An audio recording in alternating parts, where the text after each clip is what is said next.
Hello, I'm Jay Vincent, and this is Luck Fawyers Institute. I'm a trained motherfucker, step off the tracks!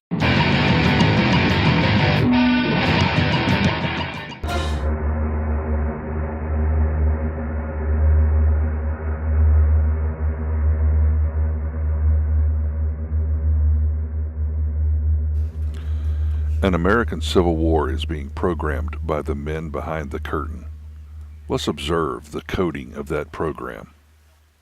There are two rights that are diametrically opposed. One is the right of self-defense. Everyone has the right of self-defense. It is inherent in the biological and genetic code. This right cannot be legislated away.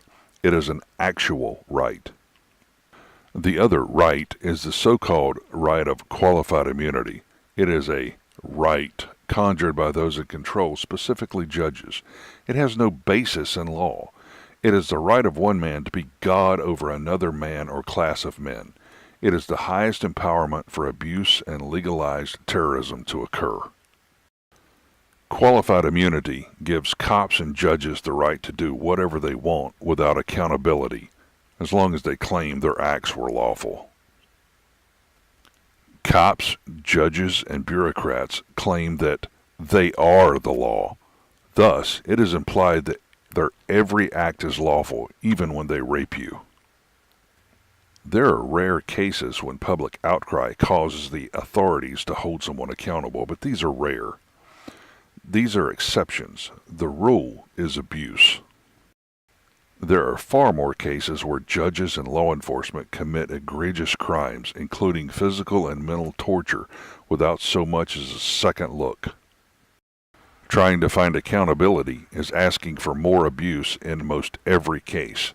This goes double if you're poor, homeless, disabled, etc. Because of the internet and increasing video accounts of these abuses by law enforcement, the role of cops as terrorists is becoming undeniably problematic. Police cannot simultaneously claim to protect and serve while being exposed as occupying terrorists against their own neighbors. Beating, killing, and abusing unarmed, mentally challenged, or those who merely ask for accountability is not law enforcement. It is terrorism. Demanding to be called a hero and constantly claiming to be afraid for your life is mockingly idiotic. Judges, on the other hand, keep most of their crimes out of public view by banning audio recording in courtrooms. When judges control all of the narrative coming out of a court hearing, that hearing recording can be altered, erased, or lost. Judges are experts at psychological abuse. Judges are also proficient in covering their own asses. When judges are protected by court security with deadly force and yet refuse litigants the right to record, it should be obvious that they have something to hide. What judges hide is their God complex-based abuse of those in their courtroom. Other content on this channel evidences that lawyers who attempt to hold judges accountable are regularly threatened with disbarment or other similar proceedings. Courtrooms are merely a den of predators claiming honor. At the very least, judges are complicit in the terrorism of the American populace by the repeated endorsement and self-claim right of qualified immunity. Legislators have ignored, enabled, and are getting ready to further protect this predatory train of abuses. Think about it. The system that demands your accountability is immune from accountability. This scenario is a perfect construct of slavery. Meanwhile, people wave flags, oorah, and act as if nothing is wrong. A recent article by ACLU attorney Emma Anderson explains Supreme Court of the United States effectively allows police to shoot first and think later. That article is linked below and in the end credits. Anderson's article boldly and accurately claims, quote, Furthermore, it turns out the doctrine of qualified immunity has no legal basis in the first place. The courts simply made it up, so how can it possibly be justified?" End quote. This claim is supported by an exhaustive California Law Review publication by William Baud, published in April 2018, titled, "Is Qualified Immunity Unlawful?"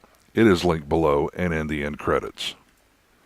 Maud's article explains that qualified immunity is nothing more than a conjuration of the justice system. Qualified immunity is an extra and additional layer of self-defense for judges and law enforcement. They claim that they are above accountability while using a conjured and made-up right. They have elected themselves as God over the American people, and there is no one to hold them accountable. Well, except you. The effect of qualified immunity and the willingness of the judiciary to cover their own asses and the asses of law enforcement when injuries occur at their hands is a growing tension of anger which is reaching a boiling point. Put plainly, people are getting tired of being raped by honorable, murderous, egoistic bullies. People are getting tired of calling tyrants your honor and calling murderers heroes. And people are getting tired of believing that voting can change anything. Now add that the Supreme Court of the United States has empowered cops to lie to you, Fraser versus Cupp, 1969.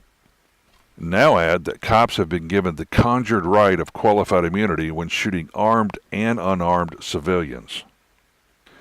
And the final match that lights the fuse of the coming war between the populace and the powers? The Protect and Serve Act.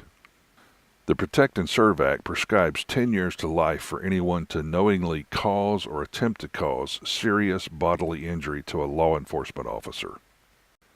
It's in process of becoming law. There is no exception built into the current version. Reflexively pull away from being grabbed, your ass is looking at 10 years. A cop tases your 6-year-old and you try to intervene, prison. And just like that, your right of self-defense is legislated away and their right of self-defense is fortified. So, cops already have the right to shoot first and think later. They already have the right to lie. Soon, if you so much as lift a finger against the aggression of a cop, you can be threatened with 10 years to life in prison.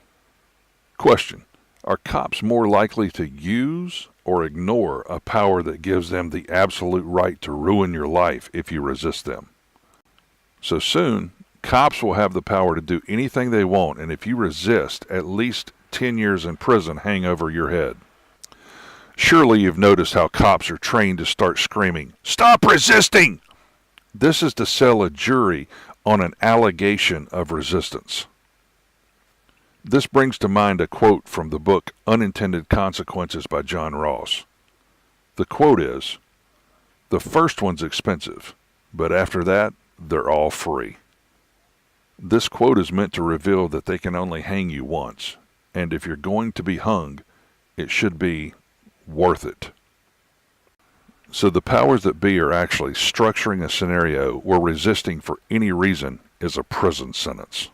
Logic would demand that I responsibly disclose that drawing down on a cop while they are already engaging you with force is stupid. It is also disclaimed that using any physical resistance against an occupying force that is highly trained is not advised. Our forefathers, however, did not follow this logic. The reason our forefathers did not follow the sensibility of avoiding resisting because of threat was because they observed the superior right of individual self-defense. Again, this is about the right of self-defense, the right of self-defense of the populace versus the right of self-defense of the occupier. Any cop, judge, legislator, or other bureaucrat that insists they have the right to enslave you or imprison you if you resist their unlawful acts is, by definition, a tyrannical occupier. Malcolm Gladwell, in his book David and Goliath, Underdogs, Misfits, and the Art of Battling Giants, discusses a study by political scientist Ivan Aragon-Toft. Aragon Toft discovered that based on studying a 200-year window of wars between small and large forces, the small forces' odds of winning went from 28.5 to 63.6% when unconventional methods were used. And thus I predict that the next civil war will occur in those places where the motherfuckers are not ready to engage. The ones that conjured and those that claim qualified immunity are ready for conventional resistance. In fact, they couldn't be any more ready for someone resisting in a courtroom or when they are in uniform with a radio. What they are not prepared for are the endless possibilities that the mind can create in unconventionality. But when a long train of abuses and usurpations pursuing invariably the same object evinces a design to reduce them under absolute despotism, it is their right, it is their duty to throw off such government and to provide new guards for their future security. Declaration of Independence.